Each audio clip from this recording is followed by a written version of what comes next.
Infertility affects millions of couples worldwide, and contrary to the belief of some people that the cause of infertility is always from the woman, no, infertility affects both men and the women. But understanding the causes and the treatment can bring hope to many couples, as most causes of infertility are treatable. In this video, we explore the common causes of infertility in both men and women and the treatment options that can bring hope. And I promise by the end of this video, you have exactly what you need to move forward. Now, let's dive right in.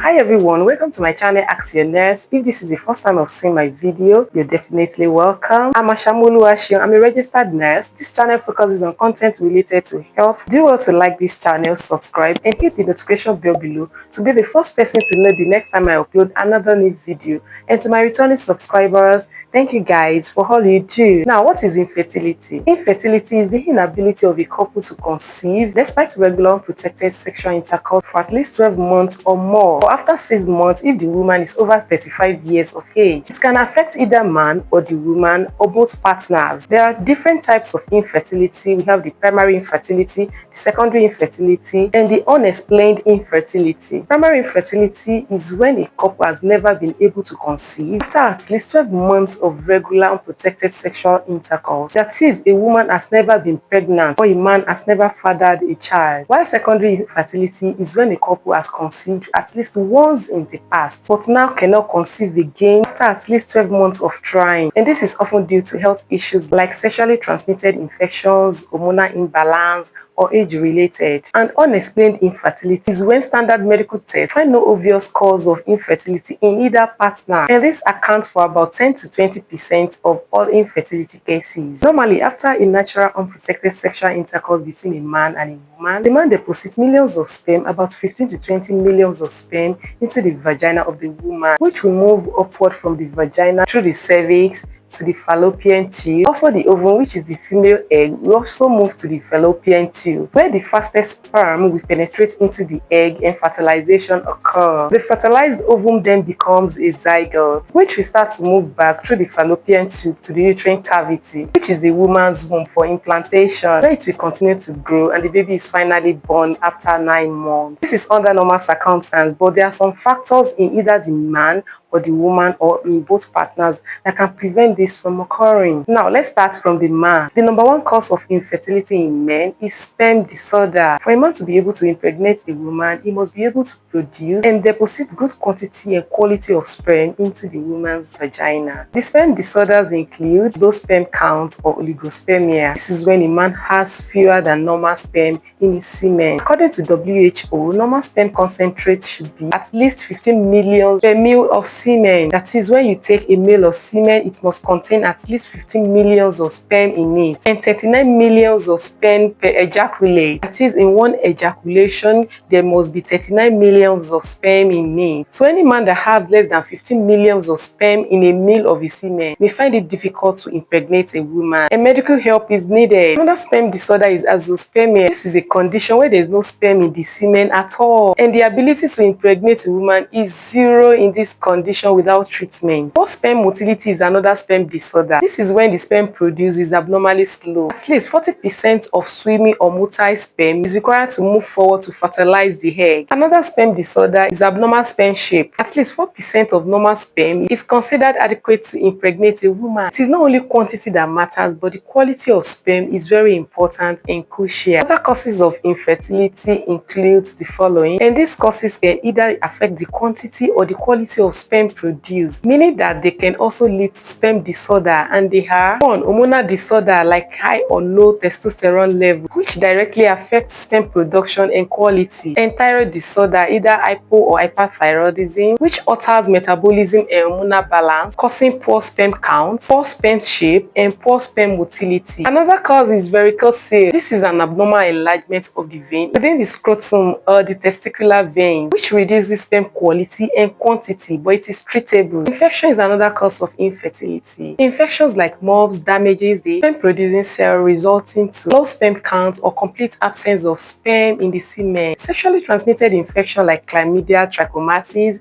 or Neisseria gonorrhea can also damage reproductive tract and block sperm pathway. Another cause of infertility in men is undescended testes. It can result to infertility if it is not corrected early, and the best time to correct undescended testes is before a year to prevent infertility later in life. That is why parents should always check the scrotum of their children to ensure that both testes descended after birth, and if not, corrective surgery should be done on time to prevent infertility later in life. Genetic disorder like Klinefelter syndrome, cystic fibrosis can cause infertility, and some may result to recurrent abortion in the partners because of the abnormal chromosomes. Lifestyle factors is another cause of infertility in men. Lifestyle factors like stress, both emotional and physical stress, smoking, alcohol intake, obesity, and overeating of the testicles. By wearing of tight underwear, frequent hot baths, and frequently placing laptop on your thighs can affect the sperm quality and quantity. Also, pesticide, heavy metals, toxins, and some medications can cause infertility. Medications like testosterone supplements, chemotherapy drugs, opioids like morphine or methadone can affect fertility. Some damage sperm-producing cells, some reduce sperm production, while some cause permanent infertility. So what are now the treatments of male infertility? After thorough examinations like semen analysis, scrotal ultrasound, history taking, physical examination by your physician, you will then be treated based on the cause of your infertility. And the treatment option for male infertility includes the following. Number 1, lifestyle changes. Quit smoking if you smoke, avoid alcohol intake, reduce caffeine intake, maintain healthy weight by doing regular exercise and eating healthy diet, avoid heat on your testicles by limiting hot jacuzzi baths, very loose boxers or underwears, avoid putting your laptops on your thighs, ensure proper and adequate treatment of diseases or infections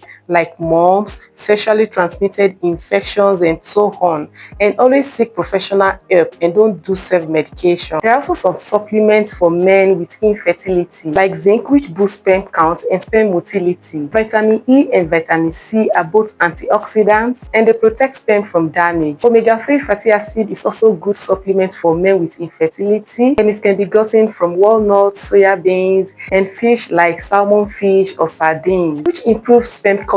Coenzyme Q10 is also good as it improves sperm motility. Hormonal therapy may be needed if your infertility is due to hormonal cause. Surgery may be required for conditions like varicocele. Assisted reproductive technique may be required in some cases. Techniques like intrauterine insemination, where healthy sperm will be collected and placed directly in the uterus to increase the chances of fertilization, and this technique is less invasive. In vitro fertilization can also be done, or cytoplasmic sperm injection in some cases. You can see that most of these causes of male infertility are treatable. Now let's go to the female causes of infertility and their treatment. Number 1 is ovulation problems. Firstly, what is ovulation? This is a process when a mature egg is released from a woman's ovary. Each month, hormones stimulate ovary to develop eggs, and one mature egg is released, which travels to the fallopian tube for fertilization. But the following conditions that I'm going to be mentioning can prevent ovulation, and if there is no ovulation, fertilization cannot occur and there can be no pregnancy. One of the major causes of ovulation problem is PCOS, that is polycystic ovarian syndrome. This is a hormonal disorder characterized by irregular periods, where some women may have their periods just once or twice in a year, and some might not even have at all. There is increased or too much male hormone which prevents ovulation, and there is fluid-filled sac called cyst in the ovary preventing egg development and ovulation. Another factor that can prevent ovulation is high prolactin level in the blood called hyperprolactinemia, and this is also characterized by the presence of milk in the breast despite not breastfeeding. Thyroid disorder, both hyper and hypothyroidism, can affect ovulation, so the thyroid disease might be the reason you're not pregnant. Pituitary disorder can also prevent ovulation and cause infertility. Weight issues can also prevent ovulation. If you are overweight or obese, it can disrupt hormones. Also, if you are underweight or you are doing excessive exercise, it can make the body to stop ovulation to conserve energy. Another cause is premature ovarian failure or early early menopause. This is where the ovary stops working before the age of 40 and can cause infertility. Stress, both physical and emotional stress,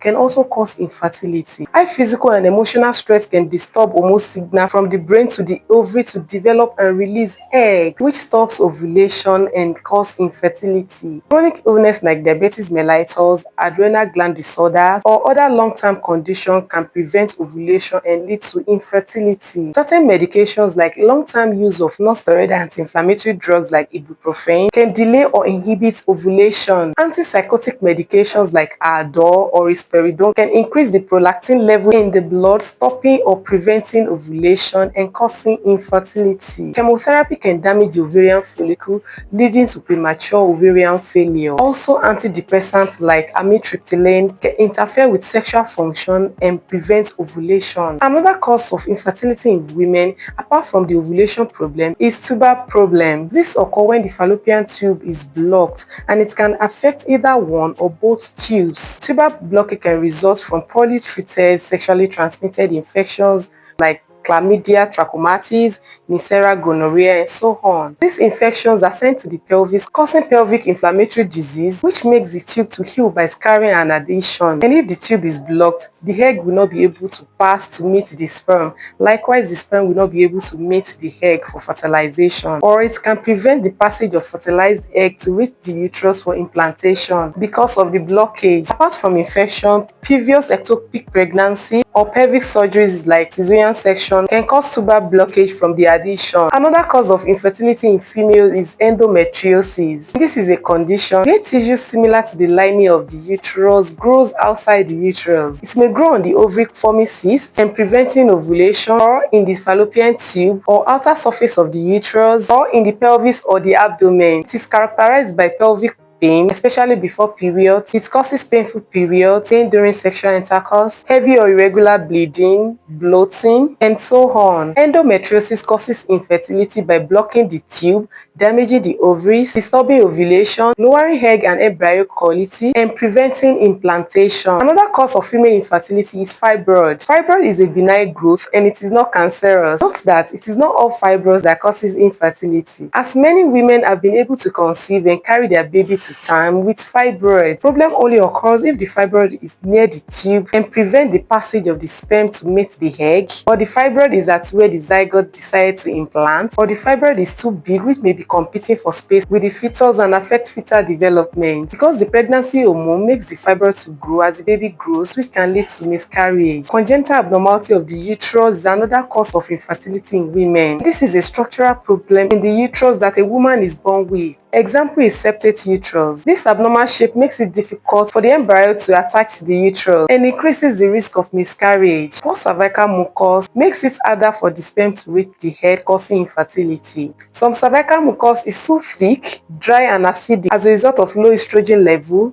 infections like sexually transmitted disease, and so on. Cervical stenosis is another cause. This is when the cervical opening is narrowed or completely blocked, preventing the passage of sperm from reaching the egg. Some women are naturally born with small cervical opening, while some may be due to sexually transmitted infections, which heals with adhesion. Cervical polyps. These are small growths on the cervix which are usually harmless, but can sometimes block the sperm from entering, disturb cervical mucus, leading to infertility. Age is another factor. Fertility naturally declines as age progresses. It declines sharply for women after 35 years of age as the hair quality and quantity reduces. There are some lifestyles that can lead to infertility like smoking, alcohol intake, stress, both emotional and physical stress, and obesity or extreme underweight have been shown to cause infertility. Now, the treatment for women with infertility includes the following. Firstly, as a female, your doctor might ask you about your menstrual history, medical history, and past surgical history, and may ask you to do some investigations like hormonal profile, ultrasound scan, thyroid function test, hysterosalpingography to check the uterus and the fallopian tube for patency. Then, after thorough evaluation by your physician, you will not be be treated based on the cause of your infertility. And the treatment options are, like the men, the woman also have to change some lifestyles, like maintenance of healthy weight. If you're overweight or obese, you need to shed some weight by eating healthy diet rich in fruits and vegetables and regular exercise. And if you're underweight, which you can assess or check by calculating your body mass index, which is by comparing your weight to your height, then you will need to gain more weight, as obesity and underweight affect ovulation and fertility. Reduce caffeine, avoid alcohol, and quit smoking if you smoke. Manage stress, both physical and emotional stress, by sleeping and resting adequately for about 7 to 9 hours at night. Although infertility can be very challenging and tasking, but you need to take things easy, relax, do things that makes you happy, avoid overthinking, and make intimacy with your partner fun. Be hopeful, and very soon you also carry your own baby. Some women are not actually infertile, but they are not able to conceive because they're having sexual intercourse outside their fertile window. If you want to conceive, have sex every day or every other day during your fertile window, that is 5 days before your ovulation, on the day of your ovulation, and a day after your ovulation. There are some supplements that are also good for women having infertility, like folic acid, which supports ovulation and prevents congenital abnormalities like neural tube defects, iron and vitamin B12, which increases blood formation and prevents anemia, which can affect ovulation. Also, vitamin D, omega-3 fatty acid, CoQ10 are very good supplements for women with infertility. Medications like clomid may also be prescribed to induce ovulation. Bromocriptine for hyperprolactinemia, combined oral pills for hormonal imbalance, thyroid replacements for hypothyroidism, and so on. Some infertility may require surgery to remove the cause, like myomectomy to remove fibroid that is hindering pregnancy, or to release adhesion in the uterus, tubal surgery to open blocked tubes or remove scar tissue, surgery for cervical stenosis or polyps, and so on. If after all the above the problem still persists, then assisted reproductive technique may be necessary, like intrauterine insemination, in vitro fertilization, where eggs retrieved from the female and sperm from the man will be fertilized in the lab. Then the embryo will be transferred into the uterus. Egg donation may be needed in some cases like ovarian failure or poor egg quality. Or surrogacy may be required in some cases where the woman cannot carry the pregnancy to term